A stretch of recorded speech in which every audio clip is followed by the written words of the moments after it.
NDA में seat sharing को लेकर लेट लतीफे के बीच चिराग पासवान और पशुपति पारस को लेकर तस्वीर कुछ साफ नहीं हो पाई है। मामले पर केंद्रीय मंत्री अश्विनी चौबे ने कहा कि समय पर ही सब कुछ हो जाएगा। एनडीए गठबंधन पूरी तरह से इंटैक्ट है। इस दौरान अश्विनी कुमार चौबे ने विपक्षी दलों पर टिप्पणी करते हुए कहा कि इंडी ठगबंधन और कांग्रेस का युवराज पप्पू, गप्पू, लप्पू, उत्तर प्रदेश में सप्पू और बंगाल में बुआ की गोद में बैठा लप्पू है। ये लोग खानदानवाद की पार्टी चलाना चाहते हैं। खानदान को कांग्रेस का युवराज खत्म कर देगा। वहीं सीए को लेकर अश्विनी कुमार चौबे ने कहा कि नरेंद्र मोदी ने जो कानून लाया सदन में पास किया गया है, मुझे इसका कन्वेनर बनाया गया था। हमने कन्वेनर की भूमिका में रिफ्यूजी की हालत को जाकर देखा था। बांग्लादेश, पाकिस्तान और अफगानिस्तान से जो हिंदू और अन्य धर्म के लोग हैं, उनके लिए जो शरण है वो भारत है। उनके लिए भारत की नागरिकता के लिए सरल रास्ता बनाया गया है।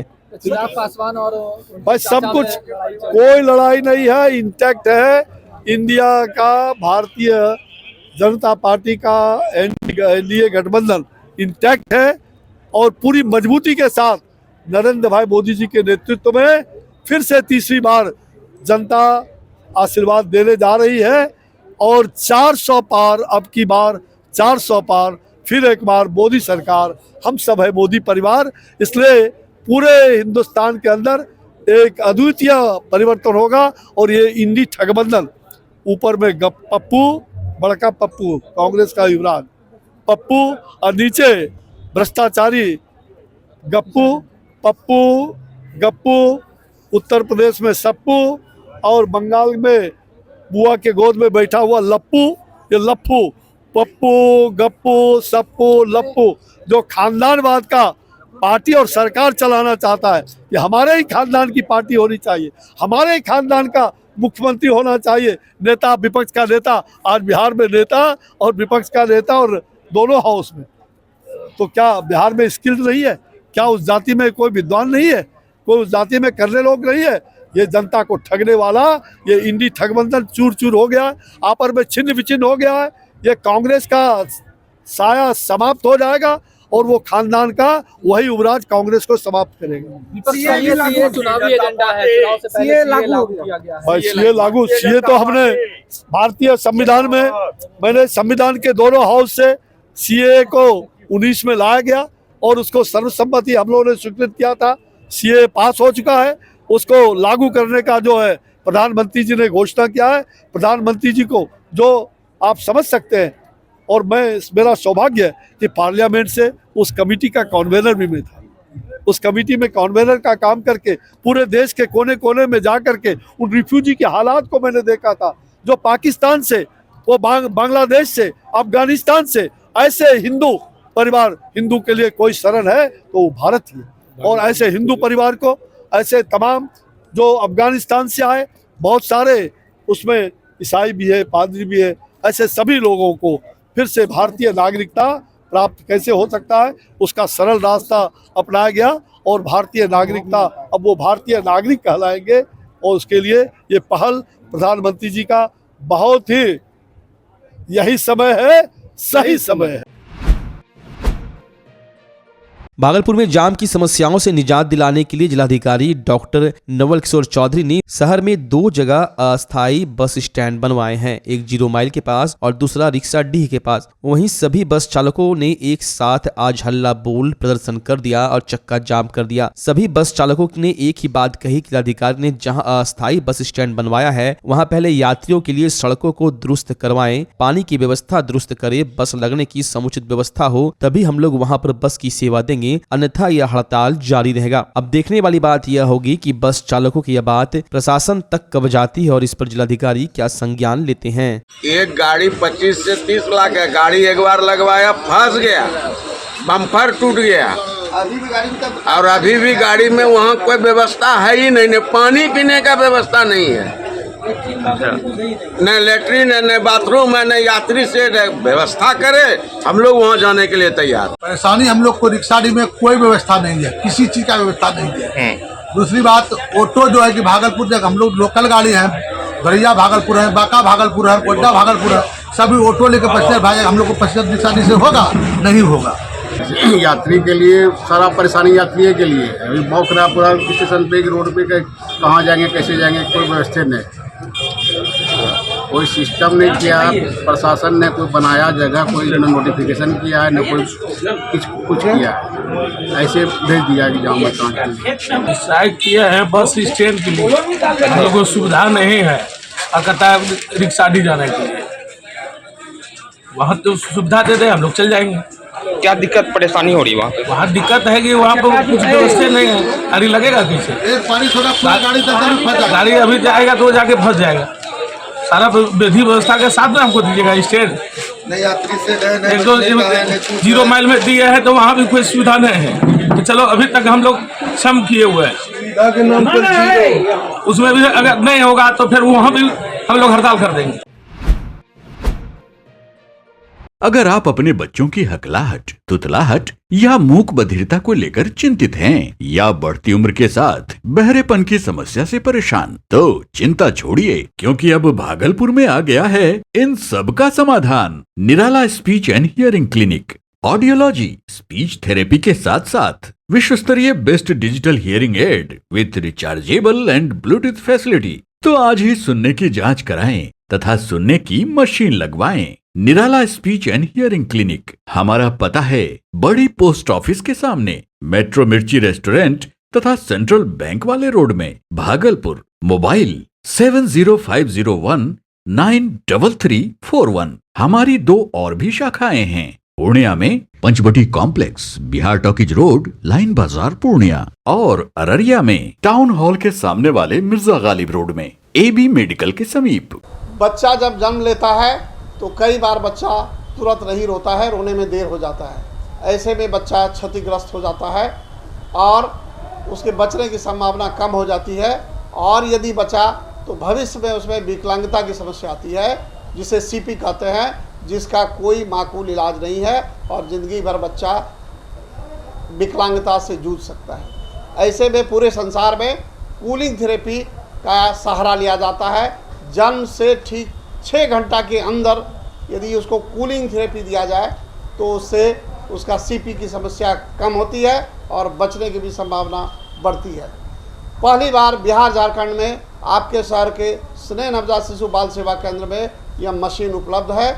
कभी भी ऐसी बात हो कि बच्चा रोने में विलम्ब हो गया तो आप स्नेह नवजात शिशु बाल सेवा केंद्र में जरूर संपर्क करें।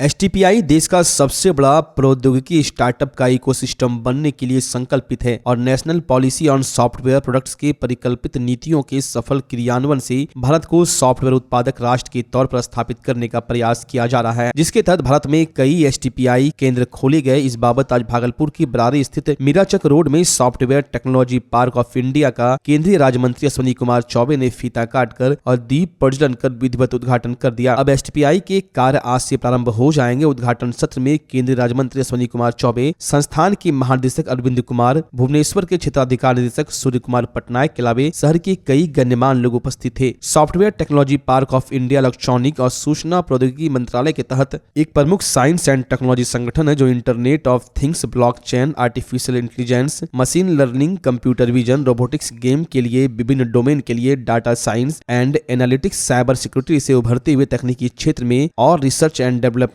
स्टार्टअप निर्माण को बढ़ावा देने के लिए प्रयासरत है।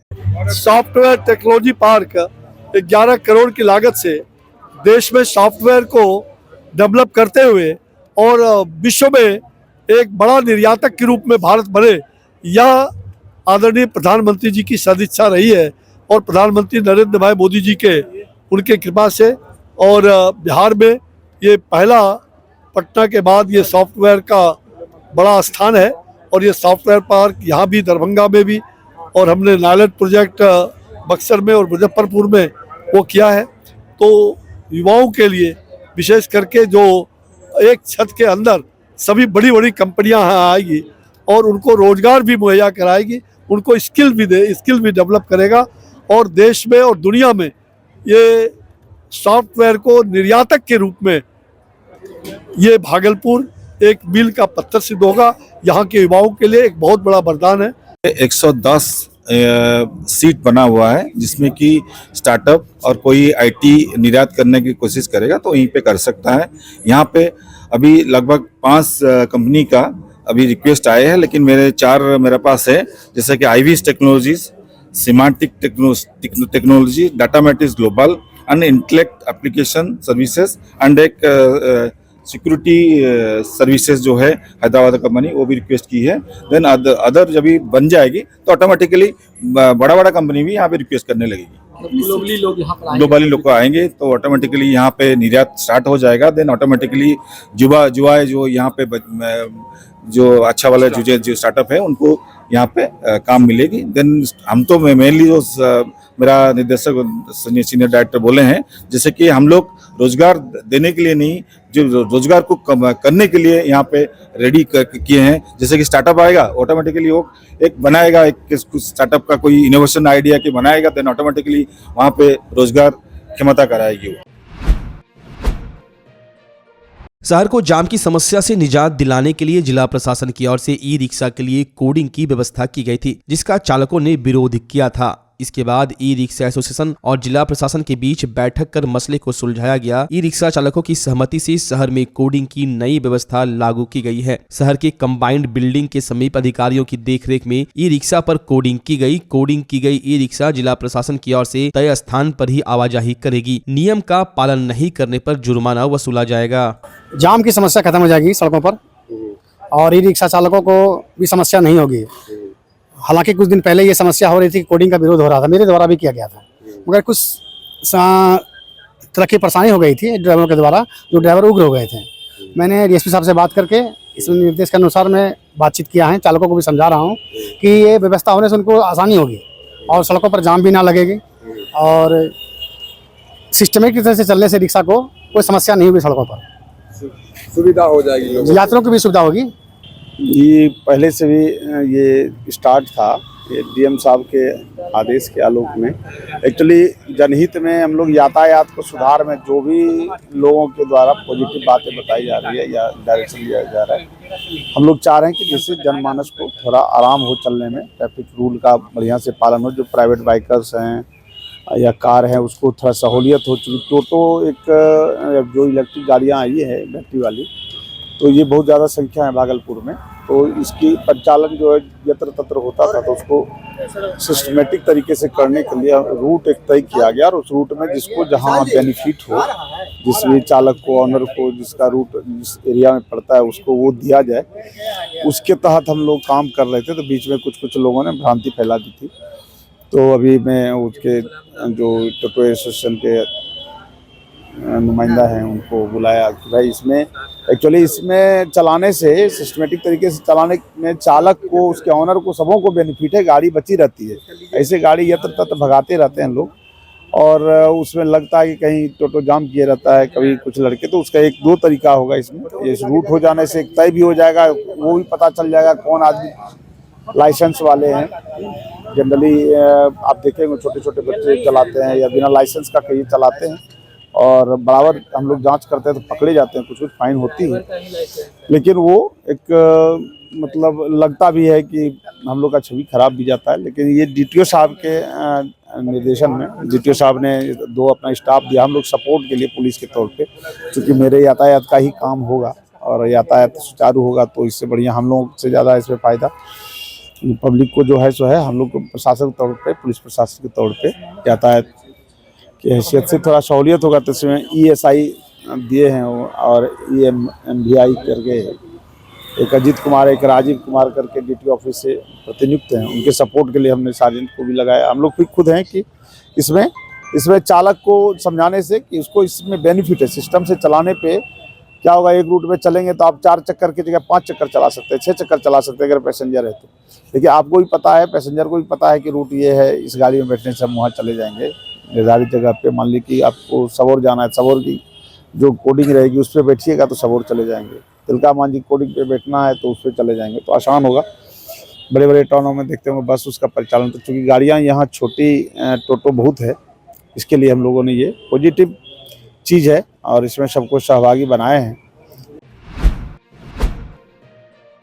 भागलपुर के जगदीशपुर थाना क्षेत्र अंतर्गत दीननगर पुरैनी में नदी में डूबने से 4 बच्चों की मौत हो गई। यह घटना तब हुई जब एक बच्चा स्नान करने के दौरान नदी में डूबने लगा। तभी दूसरे बच्चे ने उसे बचाने की कोशिश की, वो भी डूबने लगा। फिर तीसरे बच्चे ने जब देखा तो वो भी नदी में कूद पड़ा, मगर वो भी नदी की धार में समाने लगा। फिर चौथे बच्चे ने कूदकर तीनों की जान बचानी चाहिए, लेकिन चारों बच्चे एक एक कर नदी में समा गए। जिन बच्चों की नदी में डूबने से मौत हुई उसमें 12 वर्ष का मोहम्मद शहनवाज, 8 वर्ष का मोहम्मद अरबाज, 8 वर्ष का मोहम्मद ढिल्लो और 14 वर्ष का मोहम्मद सेफ है। इसमें 3 बच्चे एक ही परिवार के हैं। फल विक्रेता मोहम्मद साबिर ने बताया कि 2 बच्चे मेरे हैं और 1 साल का है जिसका देहांत हो गया है। चौथा भी इसी गांव का है। वहीं इस घटना के बाद पूरा इलाका गमगीन है। पुलिस घटनास्थल पर पहुंचकर सबको अपने कब्जे में ले ली है। वहीं पूरे दीननगर पुरैनी में मातम का माहौल है। चारों बच्चों में 3 की मौत घटनास्थल पर ही हो गई। वहीं चौथे बच्चे की मौत इलाज के दौरान मायागंज अस्पताल में हो गई। तक मेरे पास में मेरा बेटा है, ठीक है, तो हम बेचने आते हैं ठेला पर सामान, पूरा पुरानी घूम के बेचते हैं, ठीक है। तो 12 बजे था मेरे पास में बेटा, तो हम बेटा बोले बेटा घर जाओ, आज तुम स्कूल गए ना हो, ठीक है, घर में रहना। उसका अम्मी भी बोली थी कि घर में रहना, कहीं जाना नहीं है। वो सेब खा रहा था, सेब खाते खाते छोड़ के चला गया। तीनों का गया। तीनों का नाम क्या क्या था? एक तो का अरबाज नाम है, एक तो का शहनवाज नाम है, एक तो नाम है दिल्लो, उसमें एक तो साला है मेरा। दिल्लो जो है वो आपका साला बोल रहे साला है, वो आज ही आया था। कहाँ घर है? गोगरी जमालपुर रामपुर, गोगरी जमालपुर। हाँ, रजिस्ट्री मोड़। घटना कैसे हुआ? घटना नदी में डूबा सर। हम बस्ती में बेचने गए थे, फल फ्रूट बेचते हैं, पूरा साल बेचते हैं, नारियल वगैरह ठेला पर घूम के बेचते हैं। आपको पता कैसे चला? हमको फ़ोन किया आदमी लोग कि आपका लड़का डूब गया। सर हम दौड़ते हुए वहाँ से छोड़ के, ठेला भी मेरा वहीं पड़ा हुआ है बस्ती में, हम वहाँ से चले आए। एक बच्चा और है। तो उसके बारे में हमको मालूम नहीं है सर। उम्र सबका कितना था? वो भी उधरे का है, हम सुने हैं अभी तुरंत बोली सर। बच्चे का उम्र कितना है? बच्चा का 12 साल होगा, एक तो का 9 साल होगा, एक तो का 7-8 साल लगभग होगा। साला जो है उसका 7-8 साल। 7-8 साल होगा। बड़का बेटा मेरा 12 साल का। भागलपुर जिला अंतर्गत गोराडीह प्रखंड स्थित छोटी मोहनपुर में आग लगने से 15 घर जलकर राख हो चुका है। देखते ही देखते आग इतनी उग्र हो गई कि ग्रामीण खाने का सामान भी नहीं बचा सके। आग ने अपने चपेट में नकदी, जेवरात, पशु आदि को ले लिया। मौके पर एक छोटी दमकल गाड़ी पहुंची और किसी तरह आग पर काबू पाया गया, परंतु तब तक लाखों का नुकसान हो चुका था। ग्रामीण आग लगने का कारण नहीं बता पा रहे हैं, परंतु कयास लगाया जा रहा है कि शॉर्ट सर्किट से आग लगी होगी। बहरहाल पीड़ित परिवार रोते बिलखते नजर आ रहे हैं। वे कहते हैं कि अब रहना तो दूर, खाएंगे क्या, यह भी समझ से परे हैं। वहीं खबर लिखे जाने तक घटनास्थल पर कोई जनप्रतिनिधि या अंचल और प्रखंड के पदाधिकारी नहीं पहुंचे थे।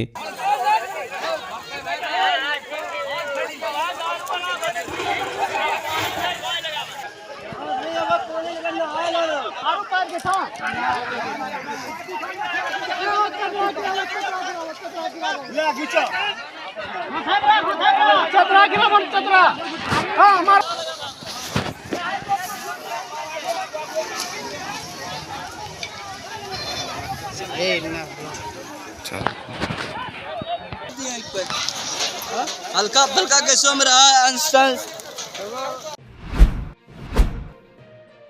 भागलपुर के सुल्तानगंज थाना क्षेत्र के भीरखुर्द पंचायत के उदाडी गांव में एक युवक के लापता होने का मामला सामने आया है। वहीं इस मामले में लापता युवक सोनू कुमार की माता रीना देवी ने बताया कि 10 मार्च को हमारे पुत्र सोनू कुमार उम्र 21 वर्ष जो घर से फरार हो गए हैं, जो पूरे परिवार में खोजबीन करने पर कोई पता नहीं चल पाया है। इस मामले को लेकर सुल्तानगंज थाने में लिखित आवेदन देकर पुत्र सोनू कुमार की बरामदगी का गुहार लगाई है। पुलिस पूरे मामले को देखते हुए लापता युवक सोनू कुमार की खोजबीन में जुट गई है। क्या हुआ है? ऐसे पैसा मंगाने दिए तो चल गया। कौन लड़का? क्या नाम है? सोनू कुमार। उम्र कितना है? 21 साल। कब भागा है? 10 तारीख को। 10 तारीख से घर नहीं आया है? ना। सब जगह खोजे नहीं मिला? नहीं। थाना में दिए आवेदन? दिए। सुल्तानगंज नगर परिषद सुल्तानगंज के सभागार में कार्यपालक पदाधिकारी प्रफुल्ल चंद्र यादव का स्थानांतरण होने के बाद विदाई समारोह का आयोजन किया गया। कार्यक्रम की अध्यक्षता नगर सभापति राजकुमार गुड्डू ने की। वहीं मौके पर उप सभापति नीलम देवी, थाना अध्यक्ष प्रियरंजन, लोजपा प्रखंड अध्यक्ष मनीष कुमार सहित कई जनप्रतिनिधि मौजूद रहे। नगर सभापति राजकुमार गुड्डू एवं उप सभापति नीलम देवी ने कार्यपालक पदाधिकारी प्रफुल्ल चंद्र यादव के कार्यों की सराहना की और कार्यपालक पदाधिकारी प्रफुल्ल चंद्र यादव के कार्यों की सराहना करते हुए नगर सभापति राजकुमार गुड्डू, उप सभापति नीलम देवी एवं सभी वार्ड पार्षद को शुभकामनाएं एवं बधाई दी। साथ ही सभी लोगों ने मिलकर होली मिलन समारोह भी मनाया और एक दूसरे को अबीर गुलाल लगाकर शुभकामनाएं और बधाई दी। देखिए, मेरा कार्यकाल बहुत छोटा रहा।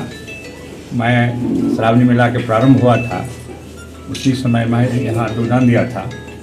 योगदान के क्रम में जिला अधिकारी का आदेश था जो आप और जो पूर्व से यहाँ हैं उनसे समन्वय स्थापित करके उनसे काम कराएं, आप सहयोग करें और मॉनिटरिंग करें। बार बार जिला पदाधिकारी का आना जाना होता था, वो यही कहते थे मैं तुमको जानता हूँ, कैसे होगा तुम जानते। चार्ज होना अलग बात है, लेकिन मेरा कार्य प्रारंभ 6 जुलाई से मेरा प्रारंभ हो गया। बहुत कम समय मौका मिला, जो भी क्षमताएं थी, जो भी समस्या देखने को मिला, हम लोग उस पर तत्पर एक्शन लिया। जैसे दक्षिणी क्षेत्र में जल जमाव की समस्या थी, उसको से समन्वय स्थापित करके जिला पदाधिकारी से मिल के सभापति जी हम लोग ने DPR बना के विभाग को भेजा। जो 87 करोड़ की कुछ योजनाएं हैं, वो बहुत क्रोनिक समस्या थी यहाँ के लिए जल जमाव। तो अब वो उसमें भी अग्रतर कार्रवाई करने के लिए प्रयास करना पड़ेगा। जो छोटी छोटी बातें थी हम लोगों ने कदम रखा था, जो आगे श्रावणी मेला को किस तरह से अच्छा ढंग में किया जाए, और वो उसमें आगे हम लोग बढ़े हुए हैं।